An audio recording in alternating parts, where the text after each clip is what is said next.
Hisoka never speaks. He never speaks of his past, and he's not particularly interested in events long gone.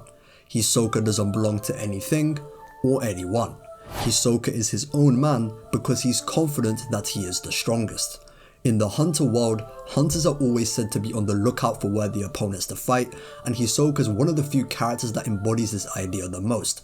It even says in his character profile in the volumes that Hisoka lives to fight powerful opponents, and he considers all fighters like toys, so if they interest him, he will play with them, which to Hisoka means he will fight and kill them. He even joined the Phantom Troop, which consists of some of the greatest criminals in the world, just to get the chance of fighting the leader. However, since entering the hunter exam, he's found new toys in Gon and Killua that he can play with. Since his new toys have even more fighting potential than the Phantom Troop, Hisoka is no longer interested in the spiders and plans to kill them. However, the most significant thing about Hisoka which is relevant to this topic is his belief that he is the strongest, so we'll be covering his abilities, feats and general portrayal in the story so far to figure out just how strong the magician truly is. Before we delve into it though, if you'd like to see more Hunter x Hunter content on the channel, let me know by smashing the like button and subscribing to the channel, and as always, your support would be much appreciated. Hisoka is the user of Bungee Gum, which is a transmutation ability that has the properties of rubber and gum. In the Togashi Expo, Hisoka is listed as a genius level transmuter, meaning he's an extremely proficient nen user and has reached a high level mastery with his technique. Bungee Gum essentially has two abilities, the first being Elastic Love, which is the main ability we're all familiar with. Due to his flexibility and Hisoka's high level ingenuity, this power has shown to be really effective in battle. The second one being Texture Surprise, which is a conjuration ability whereby Hisoka conjures usually a sheet of paper to cover up his wounds or for deceitful activity, like we saw what he did with the Phantom Troop. Currently, Hisoka's Texture Surprise has seemingly reached a new level entirely, however we'll get into more detail on that later on. Ever since the beginning of the story, Hisoka was highlighted for being different from the rest. In the Hunter exam, he stood out to the examiners as a fighter that's in their league who uses the exam just for his satisfaction. This is when Sato says that hunters are always on the lookout for worthy opponents, and there's no better way to describe Hisoka. Of all the hunters Hisoka has met, the Zodiacs are among the select few that he considers to be worthy opponents. The Zodiacs are some of the strongest hunters in the world who were handpicked by the former chairman. It was even said by Kanzai that they are all stronger than Nov and Morel was strong enough to defeat leader class ants. Hisoka gave each of the Zodiacs he met a power ranking of 8.5 for Kanzai, 9 for Ginta, and 7.7 for Pion. Ginta seems to be one of the stronger members of the Zodiacs, and if Hisoka represents himself as a 10, then he's likely stronger than most if not all the Zodiacs except for Jing. It's also revealed shortly after that Illumi is ranked a 9.5 on Hisoka's scale, and we later find out that Hisoka paid Illumi to kill him, which goes to show how Hisoka views him as a worthy opponent. Illumi doesn't really have any serious fights to go off, but at this point he seems to be more or less portrayed as somewhat relative to Hisoka for the aforementioned reasons, as well as the fact that he's confident that he can kill Hisoka. During the Succession War, the Phantom Troop linked up with the common goal to kill Hisoka.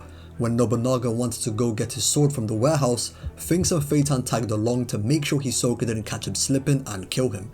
In fact, Feitan outright says that they all acknowledge Hisoka's power, and Finks wanted to make sure that Hisoka didn't have a slither of a chance of surviving if they ran into him.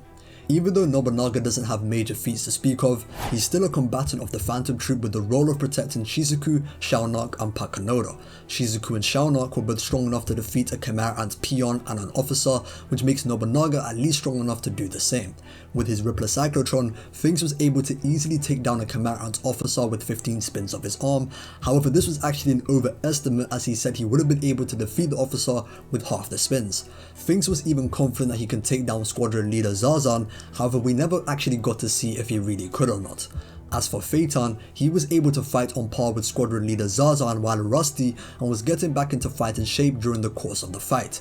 His most destructive ability we've seen comes from his Nen ability called Pain Packer, whereby he collects all the damage he receives throughout a fight and transmutes his aura into the rising sun.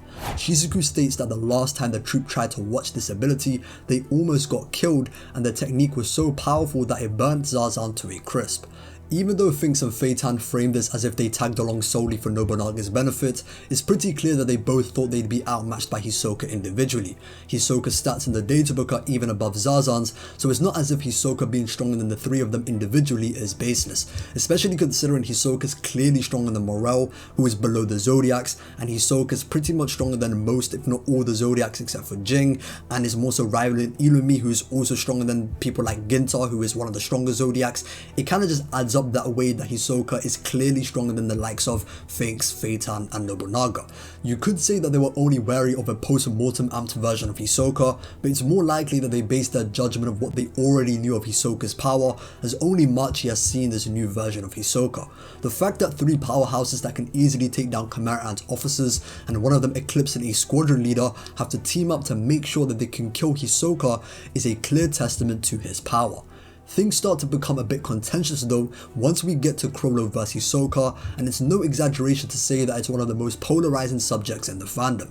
Right off the bat, it should be noted that this fight vs Kroo isn't a true representation of how strong Hisoka was compared to Kroo, as the fight was held in Kroo's ideal conditions. After the Nen curse was lifted from Kroo, he ran away from Hisoka for approximately a year to prepare for their fight. Kroo even uses the most Nen abilities he's ever used in order to kill someone against Hisoka, even more than when he fought Silver Zoldyck back in the day and when he fought both Silver and Zeno together in York New. Silver and Zeno are portrayed to be relative to one another, and Silver was strong enough to one-shot squadron leader Chitu without even using his Nen ability. Despite getting heavily defeated by this complex plan, Hisoka still managed to show signs of relativity, such as when he was able to damage and draw blood from Kroo with a single attack, whereas Kroo needed multiple attacks to do the same thing. This is getting into theory territory and it can be its own video, but it's possible that Krotopi, Shaonak and Machi actually helped Kroo in the background. Things like the number of puppets being way more in number than Hisoka's prediction, who is a genius and is listed to have the same level of intelligence as Kroo in the databook. Either Kroo had prepared clones in advance, or maybe Krotopi helped make clones in the background.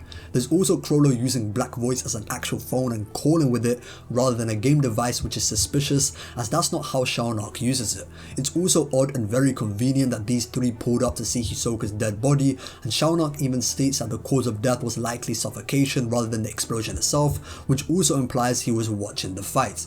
In the commentary of Kroo vs Hisoka, Togashi stated that Hisoka killed Krotopi and Shaonak as part of the analysis of the fight as well as for revenge. This implies that Hisoka figured out something about the battle which prompted him to kill them. Kroo had told him the abilities that he was going to use at the start of the fight, so Gallery Fake and Black Voice itself can't be what Hisoka concluded. Togashi then states that he wanted to show how serious Hisoka was in reducing Kroo's roster of abilities, which means that what Hisoka analyzed from the fight is separate from removing the abilities that created the ideal conditions for Kroo. Regardless of whether this theory is true or not, it can't be understated the extensive preparation it took for Kroo to get a guaranteed victory over Hisoka. That fight wasn't a true representation of Hisoka's power compared to Kroo, and vice versa, so for now it's just safe to say that Kroo and Hisoka are relative to one another until further notice. So for the majority of this video, we've been covering a regular version of Hisoka. However, after the fight vs Kroo, he has potentially reached new heights due to post-mortem Nen. There are mixed opinions on Hisoka's post-mortem Nen, as it's unclear what the lasting effects are. One can say that Hisoka's post-mortem Nen was specifically done with the bungee gum on his heart, so after that finished, Hisoka returned to normal. However, there's another interpretation that Hisoka is now in a constant state of post-mortem Nen, and the evidence for this would be the improvement of his texture surprise. Back in Heaven's Arena, Hisoka needed Machi to stitch his arm back on. However, after the fight vs Kroo, Hisoka can conjure and replace his destroyed body parts with texture surprise. You could say that Hisoka just got better with bungee gum since Heaven's Arena, but it's more likely that this is an effect of post-mortem Nen.